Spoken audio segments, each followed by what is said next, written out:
Thinking your money is sitting perfectly still is an illusion. Outside economic forces are constantly, quietly melting it away. Optimizing purely for safety means slowly going broke, while optimizing purely for growth risks losing everything overnight. If you ignore how these individual tools actually work, you guaranteed a portfolio that is completely unsuited for your actual life. The baseline of any portfolio starts with the most conservative tier, cash and cash equivalents. The primary job here is instant liquidity. Cash is designed to stabilize your net worth during chaotic life events, like a sudden medical bill or an unexpected job loss. This chart shows cash's hidden trade-off. A 3% savings growth against a 4% rise in living costs means losing purchasing power. Transitioning to bonds means lending money to entities. You get a better yield than cash while remaining stable. They also typically move inversely to the stock market. When equities crash, bonds act as a parachute to slow the descent. Cash and bonds will never make you wealthy. They are essential shock absorbers. Their purpose is to ensure a sudden emergency never forces you to sell off your high-growth investments at a terrible time. To generate long-term wealth, we have to shift to the aggressive side of the portfolio, buying equity in businesses. Buying an individual stock means buying a literal slice of a single company. If that specific business succeeds, you capture massive upside. But that brings severe, concentrated risk. If the company makes mistakes or gets outcompeted, total capital loss is highly probable. You are tied directly to their failures.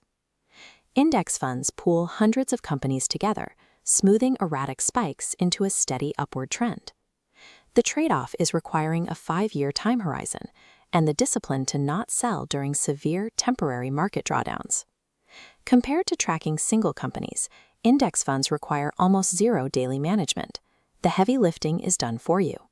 Because outsmarting the market with single stocks usually ends in failure, these boring index funds must serve as the core growth engine of your portfolio.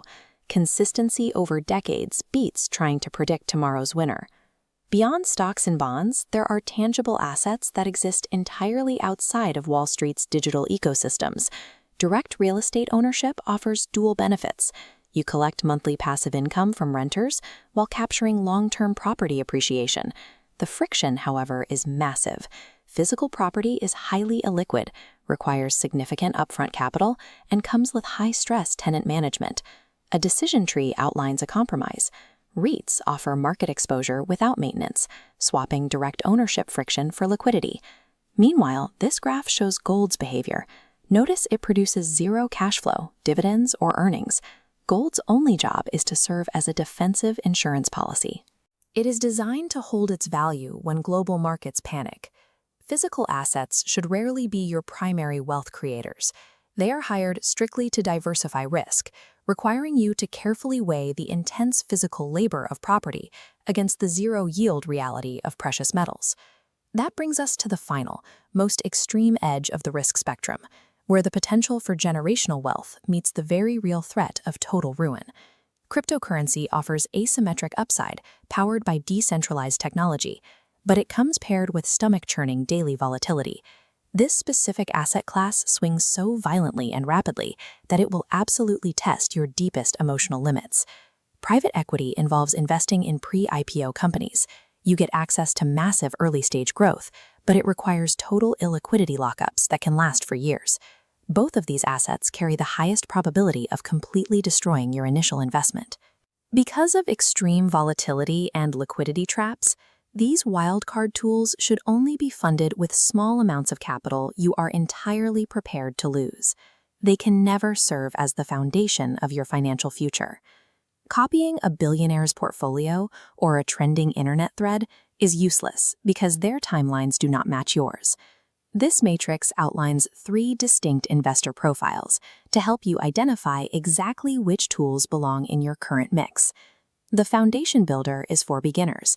If this is you, focus exclusively on cash for emergency shock absorption and index funds for core growth. Ignore the wildcards entirely. The growth optimizer fits mid-career investors.